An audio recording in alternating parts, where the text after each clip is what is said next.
Tem mais alguma Alguém perguntinha? mais quer Eu perguntar? tenho. Diga. Eu Seu tenho nome? um filho que vai fazer 4 anos também, da idade da Bia.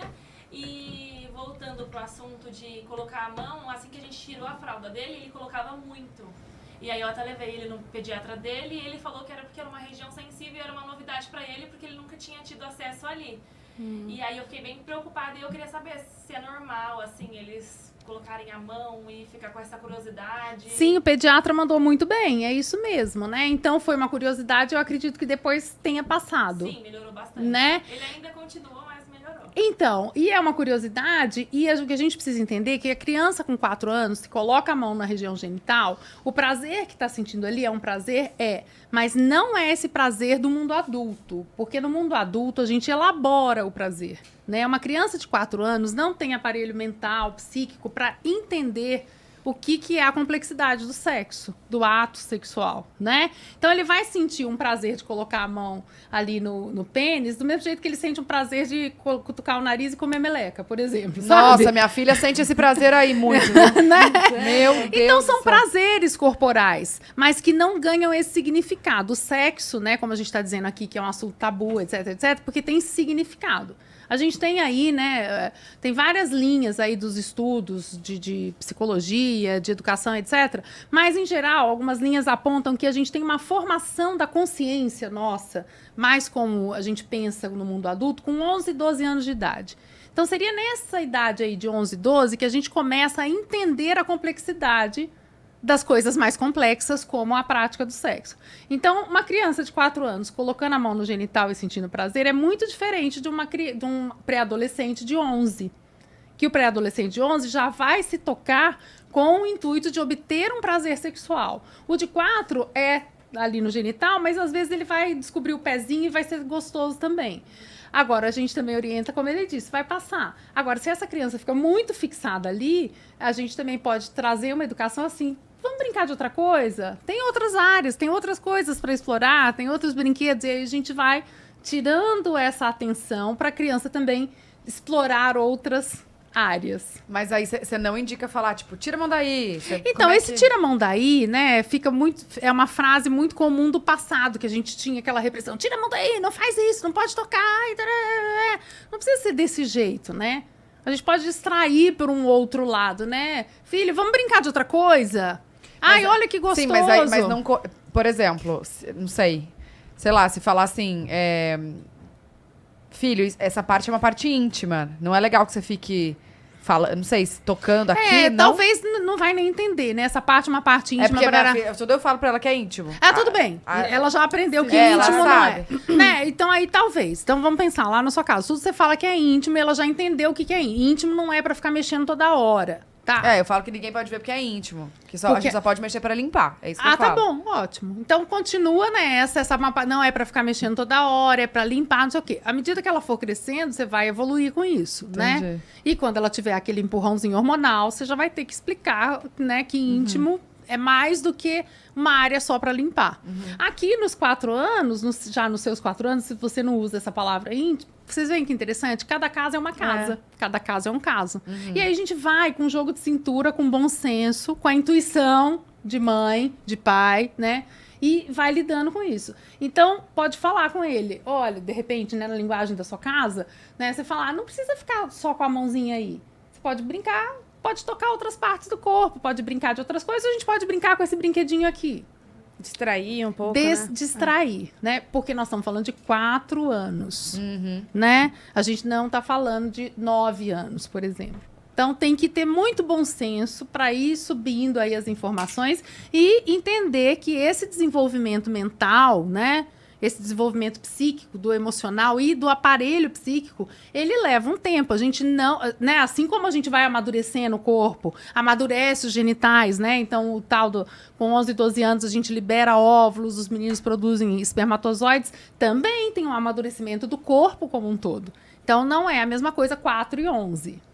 Gente, mas é muito doido. Eu não sei se tem alguma coisa a ver com o menino, porque o meu filho, desde os, sei lá, os primeiros meses, assim, não que ele tenha muito mais que os primeiros meses, mas assim, a hora que a gente tá trocando a fralda, ele já pega Já toca. Mas isso é normal, né? Porque dá sensações. É o corpo, né? Todo o corpo da gente pode ser erótico, mas essa palavra erótica é só quando a gente começa a entender o que é erótico, a partir da formação da consciência. E todo o corpo tem terminações nervosas e traz prazer, né? E pode ter ali o prazerzinho da hora de fazer o xixi, né, alivia um incômodo, né, faz parte. Então, não preocupar, bebê é uma coisa, 1 ano, 4, barará, e assim segue. Na hora que começa a entender um pouco mais os conceitos, né, mais pra frente, aí é outra história.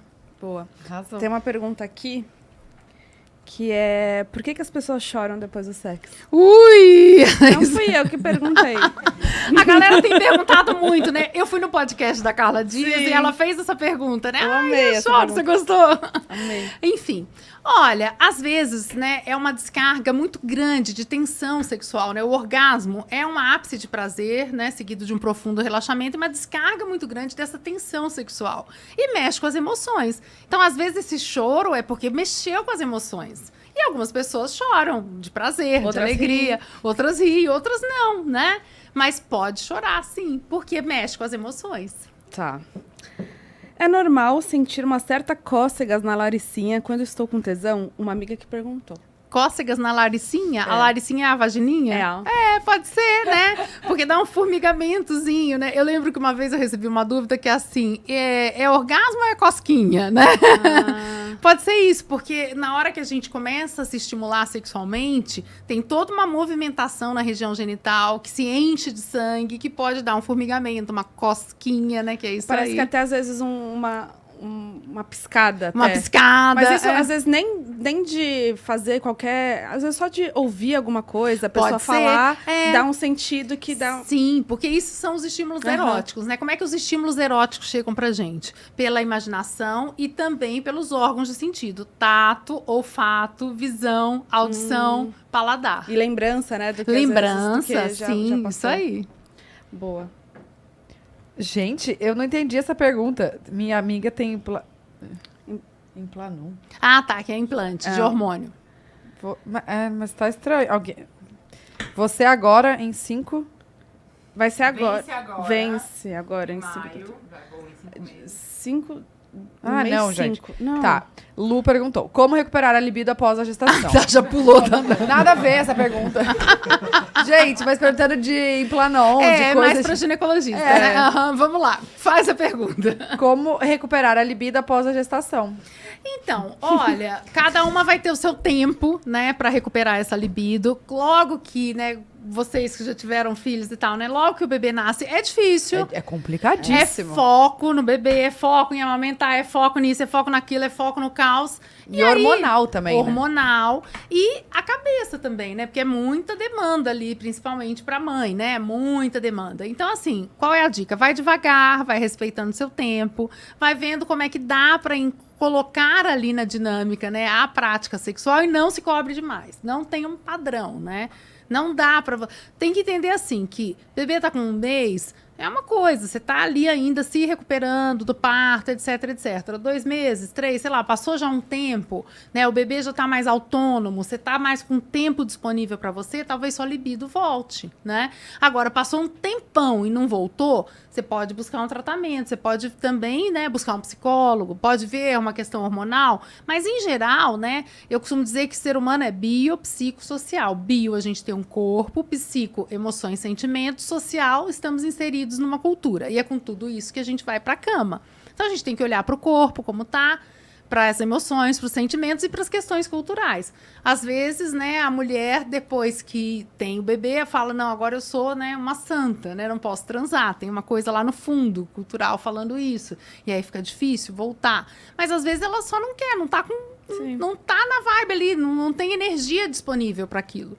Então é ir devagar, ir se percebendo e vendo o que dá para fazer. E se estiver gerando sofrimento, né, pode buscar uma ajuda.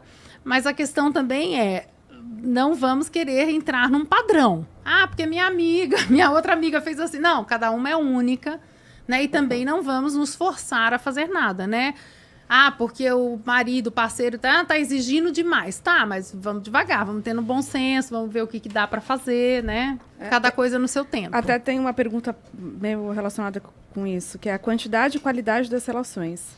Ele quer transar todo dia, mas eu só quero uma vez por semana, ou a cada 15 dias. Como podemos resolver isso em paz?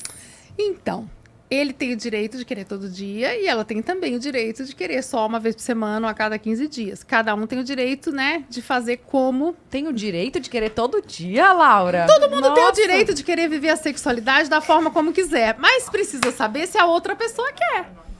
Né? O que eu quero chegar é assim, tudo bem ele ter desejo pra todo dia e querer, mas... Existe um normal, a quantidade, assim? Não, cada pessoa é de um jeito, cada uma vai ter um ritmo.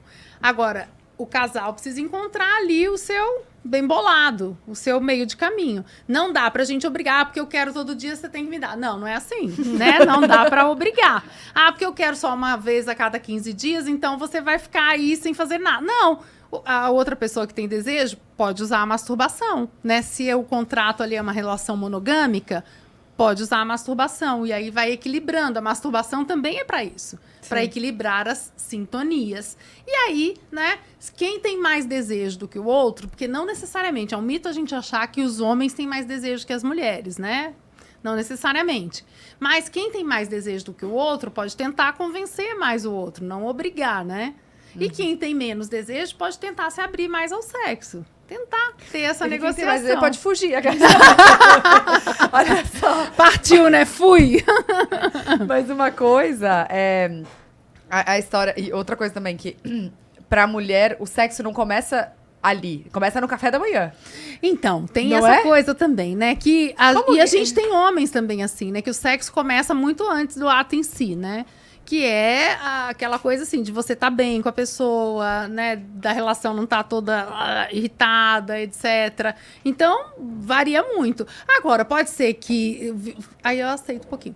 Pode ser que o dia, né, foi caótico, que aquele casal ali faça as pazes, ou que aquele casal goste de dia caótico para transar. Cada um é de um jeito, né? Que faz as pazes né, ali no ato. Mas assim, em geral, se o casal, às vezes o casal tá brigando muito fora da cama e aí tem uma dificuldade sexual. Ah, é a dificuldade em si? Não, pode ser coisas fora da cama que estão trazendo ali aquela baixa de desejo, por exemplo. Interessante, né? Não, mas é uma boa mesmo, porque eu acho que... Eu sempre vejo muitas mulheres falando sobre isso de não... Assim, não é só aquele momento ali, né? Não tem como, vamos transar. É. E hoje a gente tem homens também assim, né? Porque a gente vem de uma cultura que, por muito tempo, achou que o homem também era... Olhou uma mulher pelada, né? Pensando na relação hétero, pronto, né? Uma relação homossexual também, pronto, né? Viu o outro ali. Não é assim, né? Homem, mulher, qualquer gênero, qualquer forma de viver a sexualidade tem emoções, sentimentos, tem toda uma complexidade cada vez mais, né? Cada vez mais a gente está mais ligado aí nas nossas emoções e nos sentimentos e a gente descobre que a gente não tem um botão de liga e desliga, né? Sim. Tipo, agora eu tenho tesão, agora eu não tenho tesão.